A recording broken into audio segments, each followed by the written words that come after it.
Bien-aimés dans le Seigneur, Shalom. Nous bénissons notre Dieu parce qu'il nous accorde encore cette opportunité de partager sa parole et nous revenons sur notre enseignement intitulé « Pourquoi Dieu est-il venu sur terre ?» Et aujourd'hui, nous allons achever avec cet enseignement qui a commencé depuis la fin de la semaine passée. Avant toute chose, nous allons prier ensemble et invoquer le Saint-Esprit pour sa direction et la compréhension de cette parole. Alors mon frère, ma soeur, toi qui m'entends maintenant, quel que soit le lieu où tu es, alors sache que c'est la lumière chez vous qui est arrivée exactement chez toi pour t'éclairer par la parole de Dieu. Alors invoquons la présence, la direction du Saint-Esprit ensemble. Éternel notre Dieu, notre roi, nous te bénissons pour cette autre opportunité que tu nous donnes de partager cette parole. Viens et enseigne-nous toi-même, Saint-Esprit. Donne-nous de comprendre encore cette parole que nous allons partager ce matin et que cela puisse transformer notre façon de te servir, notre façon de te louer au nom puissant de Jésus-Christ. Amen. Amen, bien-aimés. Alors, depuis la séance passée, depuis l'enseignement passé, de ce thème, pourquoi Dieu est-il venu sur terre, nous avons commencé par dire un certain nombre de choses. Et nous allons faire un rappel pour toi, mon frère, ma soeur, qui n'a pas pu écouter cet enseignement, que d'ailleurs, je te conseille de chercher à écouter parce que ce rappel va juste te donner les grands titres et en écoutant cet enseignement, tu pourras davantage comprendre et plus profondément ce qui a été dit là-bas. Alors mon frère, ma soeur, si tu n'as pas été présent avec nous dans le premier enseignement, dans le début de cet enseignement, voici les rappels de ce qui a été dit dans cet enseignement. Dieu a créé l'homme à son image et à sa ressemblance, pour qu'il vive épanoui et éternellement dans sa présence, en le servant dans le jardin d'Éden. Nous avons vu également, mon frère, ma soeur, que l'homme était tiré de la poussière de la terre, avait en lui le Saint-Esprit qui lui procurait la vie éternelle et n'avait en lui aucune semence de péché. Un seul ordre avait donc été donné par Dieu à l'homme, qui ne l'a pas respecté, car il a été trompé par le diable et à cause de cette désobéissance de l'homme, l'homme est mort. Et cette mort, bien-aimé, n'était pas seulement la mort physique, parce que nous disons bien, l'homme était appelé à vivre éternellement. Ça veut dire, là-bas, le jardin d'Éden était déjà son paradis. Alors il devait vivre de plus éternellement sans jamais mourir d'une mort physique.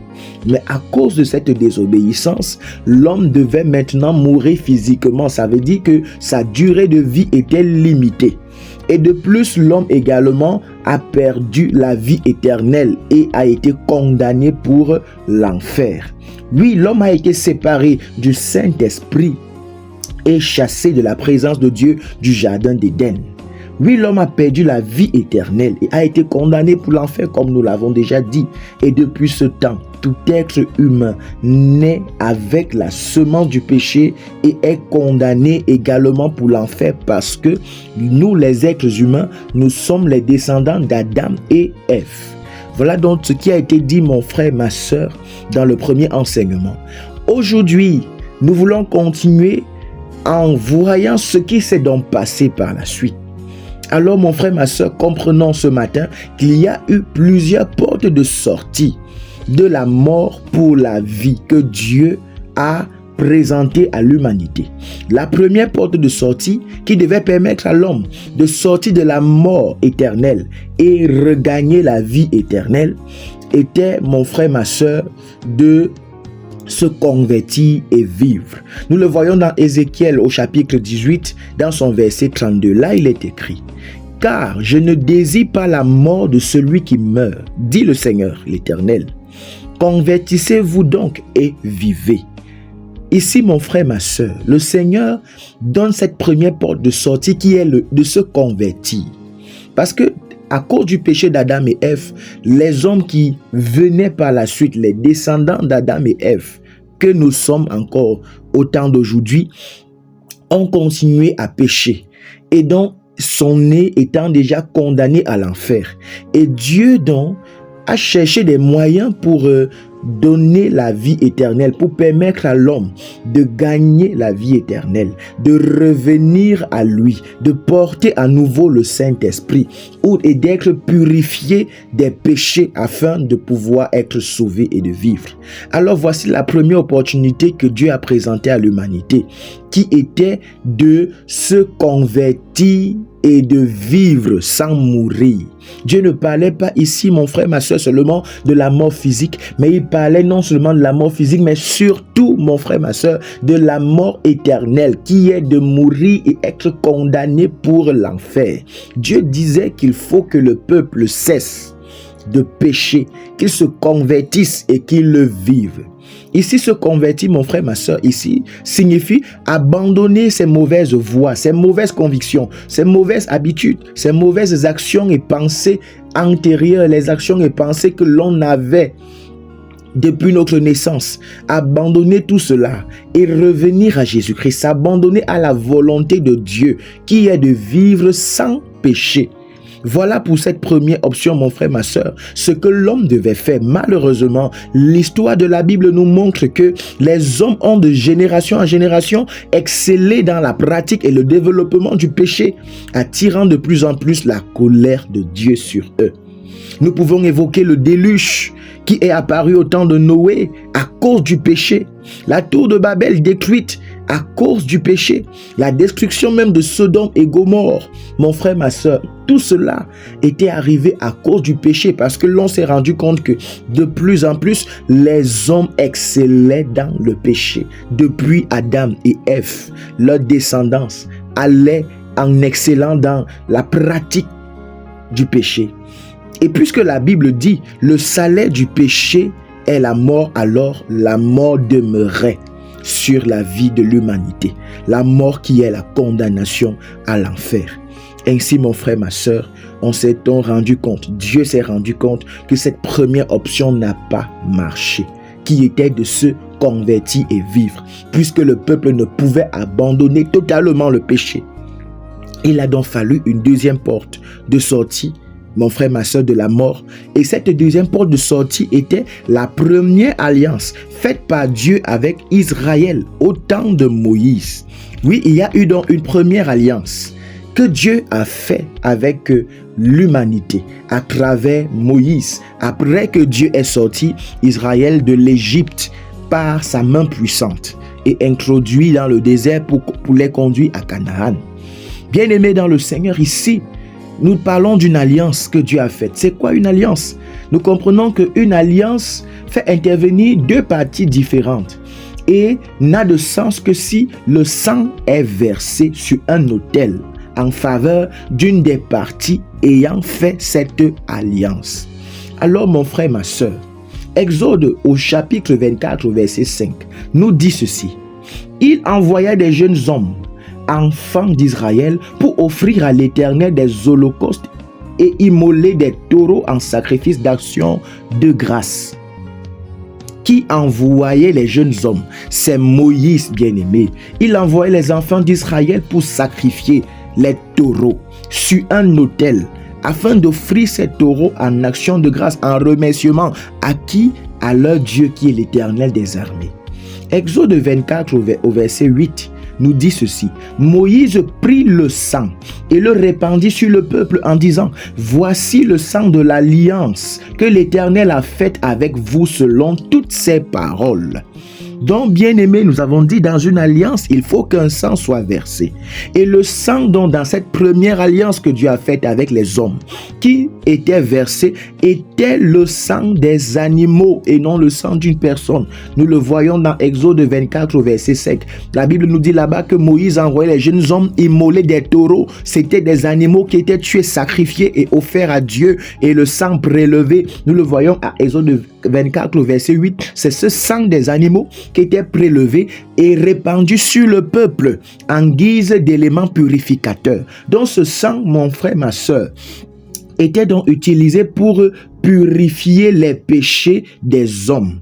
Et Hébreux, au chapitre 9, verset 7, nous dit quoi? Nous apprend, bien-aimé, que une fois par an, le souverain sacrificateur devait offrir du sang d'animaux pour lui et pour le peuple, pour purifier leurs péchés. Il le faisait où? Dans le temple. Ils entraient dans le temple et lui seul, le souverain sacrificateur, avait accès à la chambre très sainte, à la salle très sainte, pour pouvoir offrir le sang en sacrifice pour tous les hommes et même pour lui-même.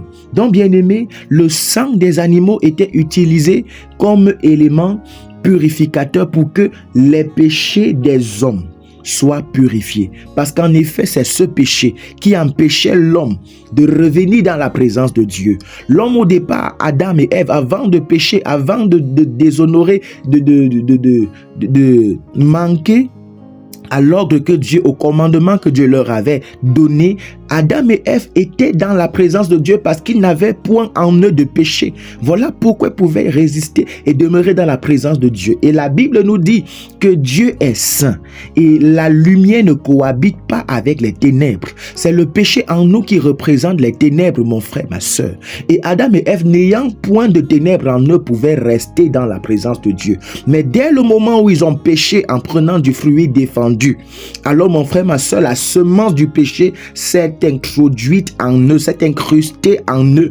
Et à cause de cette semence du péché, ce sont les ténèbres qui se sont retrouvées en eux et dont ils ne pouvaient plus cohabiter. Les ténèbres ne pouvaient plus cohabiter avec la lumière qui était Dieu. Et la Bible nous dit, ce n'est pas la lumière qui doit reculer devant les ténèbres, mais ce sont les ténèbres qui doivent reculer, s'enfuir devant la lumière. Voilà pourquoi Adam et Ève ont été chassés de la présence de Dieu.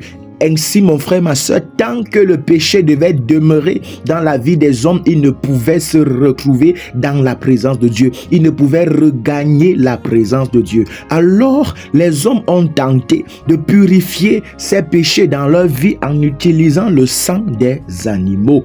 Malheureusement, mon frère, ma soeur, cette première alliance avait des failles. Elle était défaillante, car selon Hébreux au chapitre 10, verset 4, il est impossible que le sang des taureaux et des boucs ôte les péchés.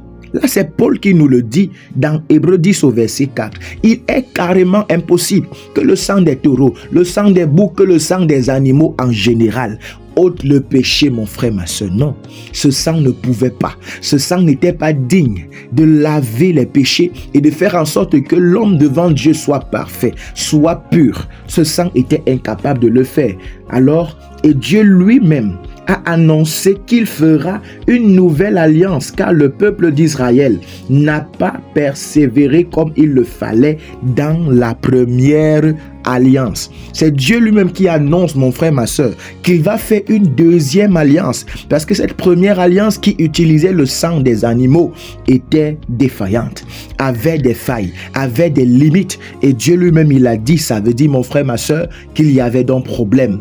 Nous pouvons également lire Hébreux 8, du verset 8 à 10, là-bas la Bible dit: car c'est avec l'expression d'un blâme que le Seigneur dit à Israël: voici les jours viennent, dit le Seigneur, où je ferai avec la maison d'Israël et la maison de Juda une nouvelle alliance, non comme l'alliance que je traitais avec leur père le jour où je les saisis par la main pour les faire sortir du pays d'Égypte, car ils n'ont pas persévéré dans mon alliance, et moi aussi, je ne me suis pas soucié d'eux, dit le Seigneur. Mais voici, l'alliance que je ferai avec la maison d'Israël après ces jours-là, dit le Seigneur, je mettrai mes lois dans leur esprit, je les écrirai dans leur cœur, et je serai leur Dieu, et ils seront mon peuple. Bien-aimés, voilà comment Dieu lui-même, il annonce une seconde alliance. Pourquoi? Parce que la première était défaillante. Non seulement le peuple n'a pas obéi aux clauses de la première alliance, mais également le sang qui était utilisé qui pour purifier, dans le but de purifier les péchés, était incapable de le faire, de laver et purifier totalement et pour toujours les péchés de l'humanité. Voilà pourquoi, mon frère, ma soeur, on précise que une fois par an, le principal sacrificateur devait aller dans la présence du Père pour pouvoir offrir du sang. Il le faisait une fois par an. Donc, ça se renouvelait. Comme pour dire que le sang de ces taureaux, de ces animaux, ne pouvait pas laver définitivement et pour toujours les péchés. Ne pouvait pas purifier pour toujours. Il fallait chaque fois renouveler. Voilà, bien aimé, l'une des choses, et l'une même des principales choses qui témoignent et démontrent que ce sang des animaux était insuffisant. Il fallait un sang qui, une fois pour toutes, devait purifier et même devait rendre l'homme aux yeux de Dieu pur et parfait, sans tache. Amen. Voilà donc pourquoi il y a eu une troisième et une unique porte de sortie de la mort pour la vie éternelle. Cette troisième et unique porte de sortie, mon frère, ma soeur, est ce que la Bible appelait la nouvelle alliance. C'était la deuxième alliance que Dieu a faite avec les hommes.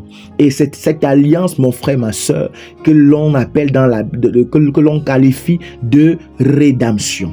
Parce que Dieu, dans cette alliance, a formé un plan de rédemption. Et la rédemption ici, mon frère, ma soeur, signifie tout simplement le rachat. Le rachat, pourquoi? Parce que l'homme, depuis le temps d'Adam et Ève, lorsqu'ils ont péché, ils ont été perdus. Et lorsqu'ils ont été perdus et chassés loin de Dieu, ils étaient maintenant à la merci du diable. Le diable, qui lui également avait déjà été chassé du ciel, de la présence de Dieu, pouvait maintenant disposer de l'homme, jouir de l'homme, faire de l'homme ce qu'il voulait. Et l'homme était donc perdu, condamné pour l'enfer, là où se trouvait le diable. Alors Dieu, donc dans ses différentes alliances, est en train de chercher un moyen de racheter l'homme et de le ramener dans sa présence. Oui, c'est ça la rédemption. Et donc dans cette nouvelle alliance, mon frère, ma soeur, la volonté de Dieu était de faire avec l'homme une alliance qui le libérerait définitivement du péché et de sa conséquence qui est la mort. Entendons ici par mort la condamnation pour l'enfer. Il fallait donc pour cela, mon frère, ma soeur, un sacrifice parfait et un sang pur, dépourvu de péché, qu'aucun homme ni aucun animal ne pouvait procurer. Quel est l'homme qui devait procurer un sang pur, un sang dépourvu de péché, vu que lorsque nous naissons, avant de mourir, nous commettons des péchés et même nous naissons déjà avec ce péché originel d'Adam et Ève. Alors voilà pourquoi il n'a pas existé sur la terre un homme, même bébé fut-il, qui naît, qui meurt à la même seconde. Il naît déjà avec le péché d'Adam et Ève, qui est le péché originel. Alors, combien de fois lorsque nous naissons, nous avons des jours, des mois, des années à vivre. Pendant ce temps, nous multiplions, mon frère, ma soeur, des péchés, que ce soit en action, que ce soit dans nos pensées, dans nos paroles, nous péchons.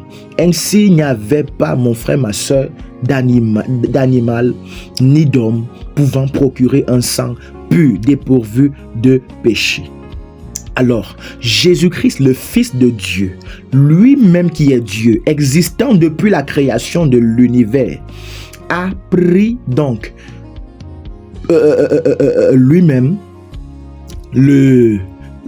cette charge de venir et d'accomplir la volonté de Dieu. Parce que qui pouvait donc produire un corps et un sang dépourvu de péché? C'est Jésus-Christ qui pouvait le faire.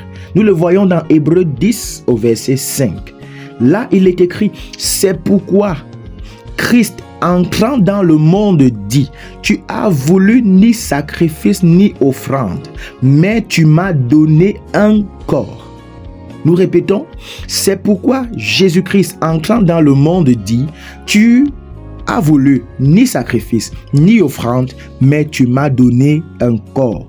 Voilà, bien-aimé, la réponse à notre thème d'enseignement qui est la raison pour laquelle Jésus est venu dans le monde, oui, venu sur terre. Alléluia.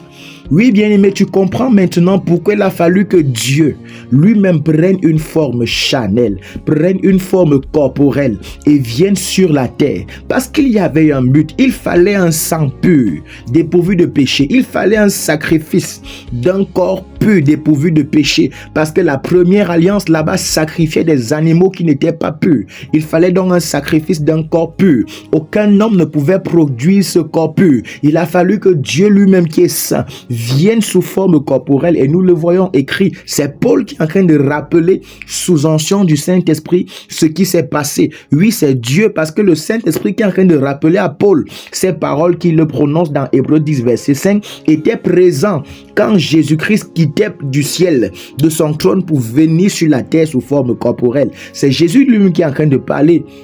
Donc Paul reprend les paroles de Jésus qui dit, c'est pourquoi Christ entrant dans le monde, voilà ce que Christ a dit. Tu as voulu ni sacrifice ni offrande. Qui n'a voulu ni sacrifice ni offrande? C'est Dieu le Père. Voilà pourquoi Dieu le Père, il dit, mais tu m'as donné un corps. Donc Dieu le Père a donné un corps à Jésus-Christ qui est Dieu, Fils de Dieu. Et voilà, il est venu sur la terre. Lui qui est saint, il a pu vivre. La Bible dit qu'il a vécu pendant 33 ans. Lui, il a fait 30 ans et il a rendu ministère sur la terre pendant 3 ans et poussière. Donc pendant ces 33 ans, Jésus-Christ est demeuré pur. Il était sans péché. Il n'a commis aucun péché de toute sa vie sur la terre. Amen, bien-aimé. Lui n'a commis aucun péché. Ça veut dire qu'au moment où l'on le sacrifiait, son sang était pur parce qu'il n'avait commis aucun péché, que ce soit dans ses paroles, que ce soit dans ses pensées ou dans les actions qu'il avait posées du temps de sa vie sur la terre. Il avait donc une chair, un corps qui était pur, dépourvu de péché.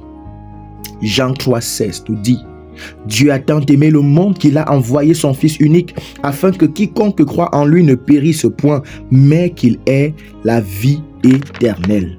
Bien-aimé, donc par le péché d'un seul homme qui était Adam, le diable a égaré et condamné toute l'humanité à la mort de l'enfer. Mais par le sacrifice et le sang d'un seul qui est Jésus-Christ, ceux qui croient et sont sanctifiés sont pour toujours purifiés de leurs péchés, parfaits aux yeux de Dieu et dignes de porter la présence de Dieu qui est le Saint-Esprit, qui fait d'eux des enfants de Dieu et leur accorde la vie éternelle perdue au jardin d'Éden. Alléluia! N'est-ce pas merveilleux, bien-aimé dans le Seigneur? Voilà pourquoi Jésus dit dans Jean 14 au verset 6 qu'il est le seul chemin par lequel l'on peut aller à Dieu le Père. C'est également la raison pour laquelle c'est au nom de Jésus que nous devons prier, car il n'y a pas un autre médiateur, mon frère, ma soeur. Il n'y a pas un autre relais entre le Père et nous les hommes. Jésus-Christ seul a réconcilié le Père avec les hommes. Voilà pourquoi lorsque nous prions, nous disons toujours à la fin, au nom de Jésus-Christ, nous avons prié, parce que si ce n'était l'œuvre de Jésus-Christ, nous serions toujours séparés de Dieu. Et c'est grâce à Jésus que nous avons pu être réconciliés. Pour ceux qui ont accepté Jésus, réconciliés au Père. Ainsi, c'est grâce à Jésus que nous pouvons nous agresser au Père. Si nous nous agressons au Père sans passer par Jésus, notre voix ne se fera point écouter dans la présence du Père. Alléluia. C'est pourquoi à la mort de Jésus-Christ sur la croix, la Bible nous dit que le voile du temple a été déchiré.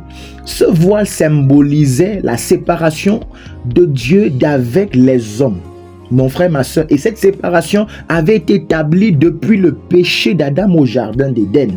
Ainsi, l'homme peut retourner dans la présence de Dieu parce que le voile déchiré signifie qu'il n'y a plus de séparation. L'homme peut maintenant aller dans la présence de Dieu, ce qui veut dire l'homme peut maintenant porter le Saint-Esprit de Dieu en lui, à la seule condition de croire en Jésus, comme Jean 3 verset 16 nous le dit, à la seule condition d'accepter que Jésus-Christ est Seigneur, dont Jésus-Christ est Maître, à la seule condition d'accepter que Jésus-Christ est Sauveur, donc il est mort à la croix pour toi. Aussi longtemps qu'on te prêchera Jésus, mon frère, ma soeur, et que tu refuseras de l'accepter, d'accepter qu'il est ton Seigneur, ton Sauveur, que tu refuseras de le confesser, de l'inviter à prendre le contrôle de ta vie, que tu refuseras de marcher comme il le veut, mon frère, ma soeur, ce voile subsistera toujours pour ton cas. Parce que ce voile a été déchiré, c'est pour ceux qui ont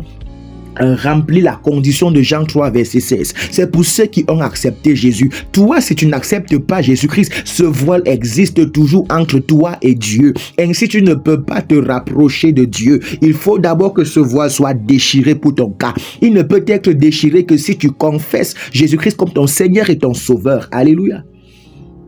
Oui, mon frère, ma soeur, il te faut naître de nouveau. Et naître de nouveau, en effet, consiste à se repentir. Et c'est quoi se repentir? Regretter amèrement sa vie de péché, confesser ces péchés-là à Dieu. Puis, la nouvelle naissance après la repentance consiste également à se convertir, qui est de décider sincèrement de changer de vie et adopter une nouvelle vie qui plaît à Dieu. Voilà ce que tu dois faire pour respecter la condition de Jean 3, verset 16. Oui, Dieu a tant aimé le monde. Dieu t'a tant aimé. Il t'aime toujours. Il t'aime toujours et il désire pour toi que tu ne périsses pas. Dieu désire pour les hommes qui ne périssent point. Dieu veut qu'ils ne périssent pas. Voilà pourquoi il a envoyé Jésus-Christ, son Fils unique, afin que quiconque croit en lui ne périsse point, mais qu'il ait la vie éternelle.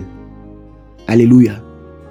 Dans cette nouvelle alliance, mon frère, ma soeur, Dieu a fait sa part d'envoyer son Fils unique, d'envoyer Jésus-Christ, qui lui-même est Dieu. Il est venu sur la terre parce qu'il fallait un sang pour purifier définitivement. Il fallait un corps, un sacrifice qui devait être fait une fois pour toutes. Et ce sacrifice a déjà été fait. Mon frère, ma soeur, il n'y a plus de sang que tu dois verser pour avoir la protection. Il n'y a plus un sang d'animal que tu dois verser pour avoir la protection. Aussi longtemps que tu repartiras chez les marabouts et qu'ils te feront apporter des coqs, des poules noires, des coqs blancs noirs, des coqs rouges, qu'ils vont immoler, égorger et verser leur sang. Bien-aimé, tu es en train de cette façon d'anéantir et d'annuler ce sang parfait de Jésus-Christ qui a coulé pour ton cas. Et ainsi, c'est le sang de ce coq-là qui désormais sera ta part d'élément purificateur, ta part d'élément justificateur. Et je peux te rassurer, ce sang de poule n'a pas de pouvoir. Si le sang des taureaux, mon frère, ma soeur, qui physiquement a plus de puissance, n'a pas suffi pour purifier, pour protéger, pour sauver les hommes, si cela n'a pas suffi, à combien plus forte raison le sang des coqs que tu peux déchirer, que tu peux verser chez les marabouts. Mon frère, ma soeur, cesse de le faire. Le sacrifice des coqs, le sacrifice des chèvres, dans des crânes, dans des hôtels familiaux, dans des hôtels territoriaux, cela ne peut pas te sauver. La Bible nous a enseigné aujourd'hui qu'aucun sang n'a pu être capable d'ôter les péchés. Nous le faisons parce que nous recherchons les biens éphémères de ce monde. Nous voulons la réussite, nous voulons le succès. Et ces marabouts, ces charlatans, nous trompent en disant que oui, en sacrifiant ces taureaux, ces coqs, on peut avoir ce succès. Non. Et même si cela pouvait donner le succès, une chose est sûre, c'est que cela ne te donne pas la vie éternelle. À quoi te sert-il de gagner le monde et de perdre ton âme quand Jésus reviendra? À quoi te sert-il d'avoir gagné le monde par les sacrifices des taureaux, des coqs, des chèvres, de gagner de l'argent, les richesses, le travail dans le monde, mais à la fin d'aller en enfer pour y passer l'éternité, mon frère, ma soeur? Mais en fait même, cela ne t'accorde même pas tout ce que je suis en train de citer là. La paix, la vie, l'argent, les immeubles, non.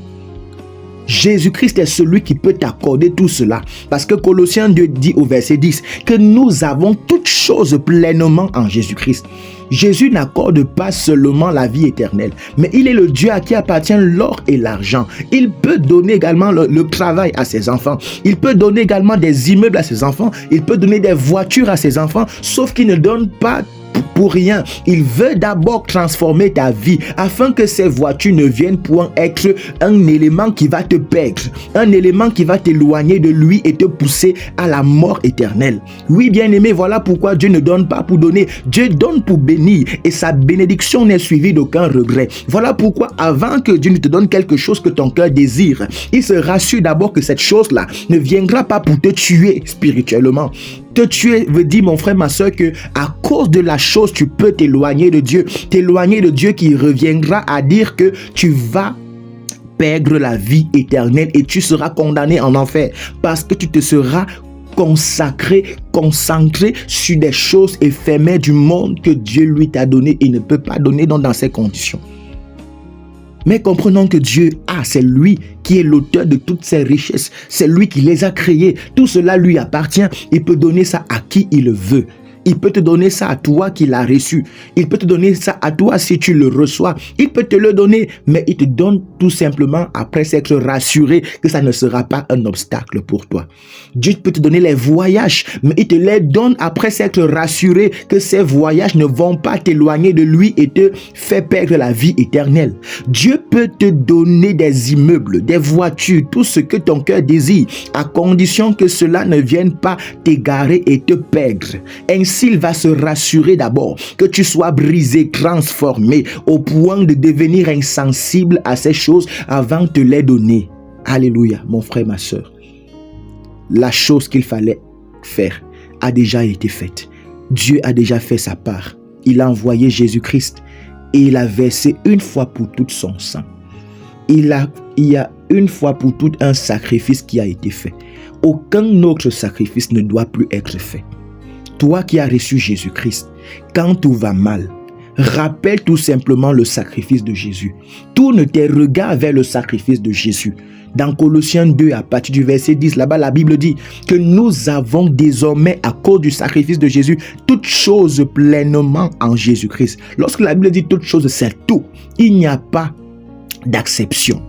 C'est tout ce que nous avons pleinement. Sauf que tout là, mon frère, ma soeur, est spirituel parce que Dieu est esprit et tout ce qu'il donne, il le donne de façon spirituelle. C'est à nous de croire pour voir cela se manifester physiquement. Mais tout a déjà été donné, toi qui as reçu Jésus-Christ.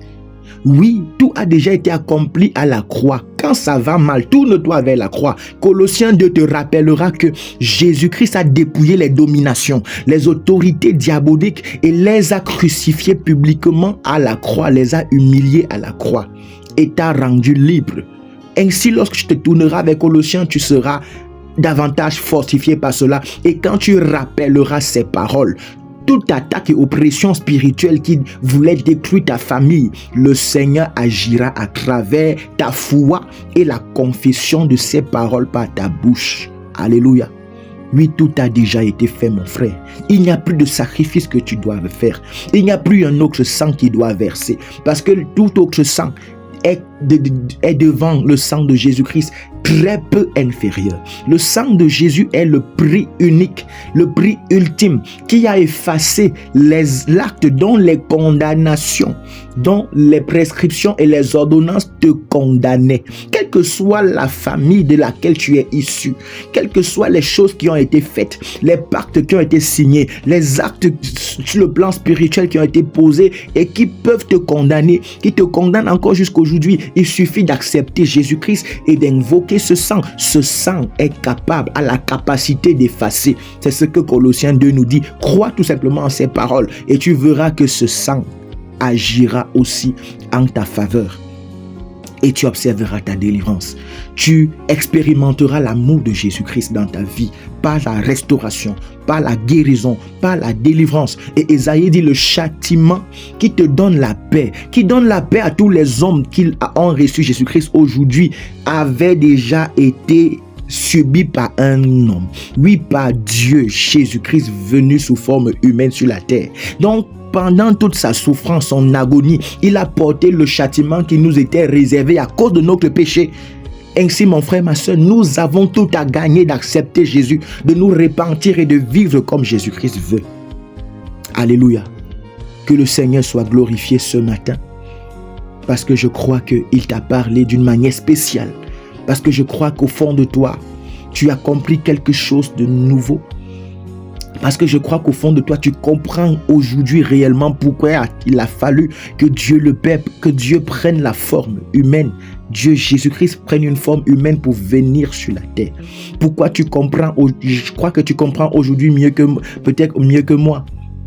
Pourquoi est-ce que la Bible nous dit que la plus grande preuve d'amour de Dieu le Père est de donner son Fils en rançon pour l'humanité? En effet, parce qu'il n'a pas voulu que les hommes se perdent. Dieu ne veut pas que tu te perdes, toi qui m'entends et qui n'as pas encore reçu Jésus. En fait, tu es sur la voie de te perdre, mais ce n'est pas ce que Dieu veut de toi. Dieu veut te récupérer. Il a même déjà établi ce plan de rédemption, de rachat pour toi aussi. Il suffit d'accepter ce plan. Accepte-le tout simplement en invitant Jésus-Christ dans ta vie. Ainsi, tu feras partie des bénéficiaires de ce plan de rédemption. Tu feras partie des bénéficiaires de ce prix que Jésus-Christ a payé, le prix fort par son sang. Alors que le Saint-Esprit davantage nous illumine, nous éclaire et nous enseigne par ces paroles que nous avons partagées.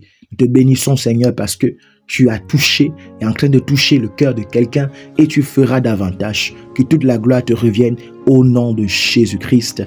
Shalom.